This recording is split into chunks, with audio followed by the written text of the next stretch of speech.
Hello and welcome back to another Tongue video. In today's one, we're with the TMNT, the Archie Adventures, issue number 55.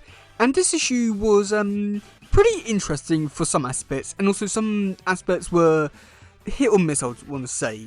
But with the main story, dealing with some events that happened in a backup story which I didn't read, and so far I've never read before, and I got a feeling that I never will read. It's a little bit weird because a lot of stuff in this one, it mainly deals around the fact that the mutant wolves have been killed off by some aliens which I'm pretty sure have appeared before, but I never bothered to read the backup stories before. So looking at it now, I really feel like I missed out a lot of important information, which yeah, that's on me. But either way, they are dealing with some interesting time travel stuff, which is an interesting thing. So yeah. Okay, so for this issue, I don't know where to really begin because there's two parts that eventually merge into one. So I guess we'll just talk about the present day turtles. So the turtles, I think April and Ninja,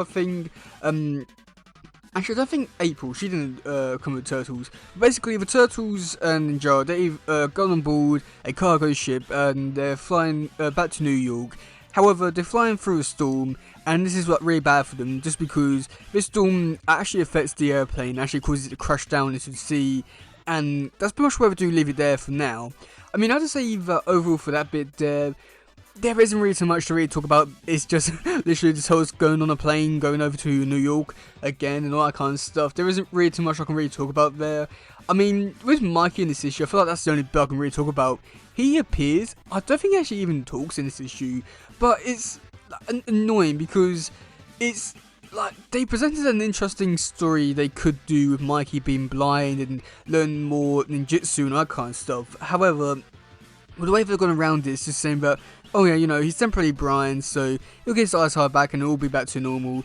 And they don't really do anything with this. And I feel like in something like this is gonna be really cool to see Mikey really giving off his opinions about, you know, the whole experience of going through a storm in a cargo ship and all that kind of stuff. There's some interesting stuff which they could do, but unfortunately they don't expand upon it, and this is a real shame because of what they could do, but oh well. So for the actual main story, we do get to see the future turtles, Future Dawn and Future Wrath. They've gone back in time to this moment to go off to see the mutanimals, and from what I can gather from the backup stories, apparently they help the mutanimals build their new base. However, some bad guys came in afterwards and then just shot them all, and now they're dead. So the turtles are there on the beach, and that's when they notice that Slash is still alive. So he comes onto the beach and starts to attack them. However, we do get to see Candy, Fine, I think that's what she's called. Basically, it's Mondo's girlfriend from, I think it was issue 18. She appears and she's crying or something along those kind of lines.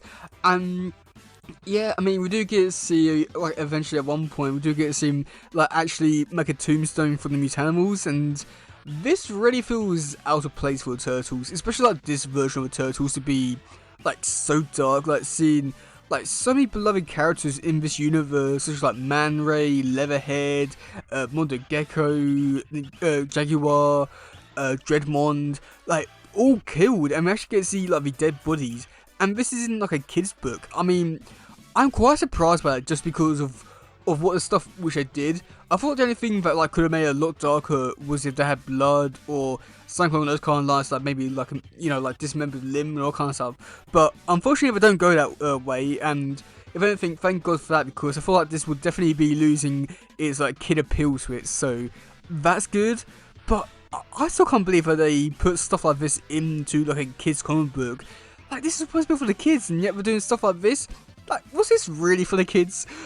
Oh well, either way, we do get to see the future turtles. They take Slash and Candy. They go inside Man Ray's ship, the Manta Ray, and apparently Man Ray never got to fly the thing, which, oh god, this is getting more sad and more depressing by the second. Again, was this really for the kids, or did they really try and push this for a more adults? I have no idea, but either way, my god. But yeah, so after that we do get to see the future turtles. They go over to try and save the present day turtles, and they are able to save Alden. However, Mikey, he's unfortunately rescued by the like lifeguard and all that kind of stuff, or so now he's been taken away. Which, from what I can remember, he gets his eyesight back in the next issue, I think it is. So, you know, it's not too big of a deal, but at least he's there, he's safe and all that kind of stuff. So then after that, we do get to see the future Turtles. They're talking to the present day Turtles, and they go on to reveal that the Mutanimals has sadly passed away. But then they go over and trying to find Michelangelo, so that way everything can go back to normal, so that way the timelines aren't that messed up and all that kind of stuff, which sounds good and all. However, it only gets worse and a bit stupider from there, just because Noel turns up and he's barely wearing anything. I think he's only like wearing like a thong kind of thing. It's yeah, a sight to behold, which is not the best one. It's definitely far from the worst, but oh Christ. And then he goes on to reveal that, oh no, all these bad guys, they're here, they're coming to destroy you, and now we're going to go into a big battle. So yeah, so I'd say that overall for this issue, I feel like I would have enjoyed this one a lot more had I actually read the previous like backup stories to going into this one. I feel like that definitely would have helped a lot, just so that I know, you know, that Mutanimals have died and all that kind of stuff and how they died. But at the same time, I feel like you don't really have to read those backup stories to understand what's going on in this issue. I feel like if anything, it works best without them. But either way, it still does a pretty decent job. And I'd say that overall the timeline stuff, I do like how they are incorporating that into this story. And it feels like, oh no, you know, we've got all these like, you know, problems. It's going to change timeline and that kind of stuff. And they're wondering how it's going to be like changed and that kind of stuff. I do find it to be like rather interesting. And I do feel like there's a lot of stuff which they could do with it, but at the same time, from what I can remember, they don't do too much with it, which is also really disappointing because there is so much they could do with this whole idea. And yeah, I mean, other than that, there's like a lot of like decent moments in this one. A few weird ones. Just you know, future trolls are just going, you know, Midtown was dead, and then also a near naked Noel. Oh god, that is just such a behold, and not in a good way.